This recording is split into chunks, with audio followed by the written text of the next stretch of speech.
حضرت مرزا غلام احمد صاحب قادیانی کی کسی کتاب میں یہ لکھا ہے جس کا نام مجھے یاد نہیں کہ قیامت رسول اللہ صلی اللہ علیہ وسلم نے فرمایا ہے کہ قیامت 14ویں صدی میں آئے گی. جس طرح آپ کو نام یاد نہیں مجھے بھی یاد نہیں. ایسا کہیں نہیں لکھا حضرت مسیح موعود علیہ السلام نے. اس لیے وہ اصل نکالیے پھر پتہ چلے گا.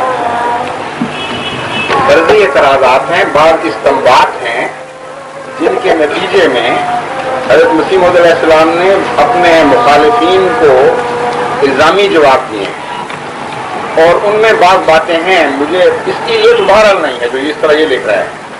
اس لیے اصل طریق یہ تھا کہ جس کتاب میں آپ نے پڑھا تھا اس سے لکھ لیتے پھر بڑی آسانی سے معاملہ طے ہو جاتا ہے. دوسرا یہ ہے کہ علماء نے بہت تحقیق کی ہے مسیح السلام کے مخالفانہ. آپ کسی وقت ان سے پوچھ لیجیے کہ کس کتاب میں یہ بات لکھی، پھر وہ مجھے دکھائیے، میں آپ کو اس کا جواب دوں گا. پہلے دیکھو مجھے کہ لکھا کیا ہے اور کہاں لکھا ہے.